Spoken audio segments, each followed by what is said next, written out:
Hello, and welcome to the 8th video in the Beginner's Python tutorial series. In this video, we will learn about how to use external libraries. If you find this video helpful, remember to smash like and subscribe, and without further ado, let's get started. External libraries are pieces of code that other people have written and made public for us to use in our own code.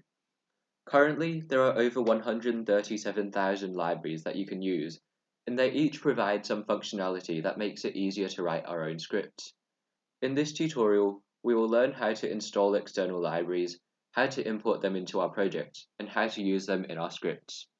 To install an external library, open up the command prompt if you're on Windows, or terminal if you're on Linux or Mac, and then type pip install package name. You'll notice that we actually install a package, not a library. This isn't very important, but a library is simply a collection of packages, and we install packages one by one.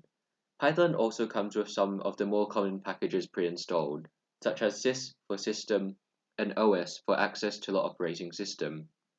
Let's install a package called CS50. So pip install CS50, which was written by computer scientists at Harvard. If I scroll down, you will see that it says successfully installed CS50, followed by the version number. I can now close out of the command prompt and open up Visual Studio Code. To import a whole package into a script, we simply say import followed by the package name, in this case CS50. This package comes with some pretty useful functions for getting input from the user, which it calls getString, getInt, and getFloat. These automatically handle all of the exception checking that we looked at last week to ensure that the user enters a valid input. To use these functions, we first have to type the name of the package, so CS50, then a dot, and then the name of the function. I will use getInt.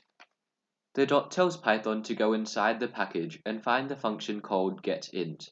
Unlike the input function, we have to specify a prompt, so I will say enter a number. If I save and run the script now with python of external libraries.py, we are prompted to enter a number, and if I do not type a valid input, it will keep on prompting me again and again. Once I enter a valid input, the script will finish. In this case, we are only using one function from the package, so it is a waste of resources to import the whole thing.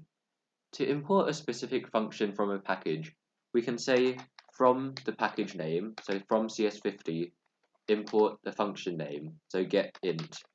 Now that we have imported the specific function, there is no need to tell Python to go into the package to get that function. So we can remove the CS50 dot from this line, and the script will run exactly the same. As there are so many libraries that exist, it is pointless to try to learn what all of them do. Instead, you should rely on documentation for specific libraries when you need to use them. I have included a link in the description to the official documentation for Python 3, and at the top right, you can search for package names. In general, the documentation will appear when you search for it. Some packages, including CS50, don't have documentation on the official documentation page, but if you search Google for the package name followed by Python docs, it is very likely to appear. Some packages that I would recommend to get comfortable with are OS for the operating system, sys for the system, time, and subprocess. I'm recommending these 4 packages as you will very likely find yourself using them in almost every project that you do. That's the end of this tutorial, and that also concludes the Beginner's Python tutorial series. I hope you learned a lot from this course and can now move on to making more advanced and useful programs. I will still be publishing Python tutorials, including follow-along tutorials for more advanced projects which will utilize more libraries, so if you want to keep learning, make sure to subscribe. Thanks for watching, and I'll see you in the next one.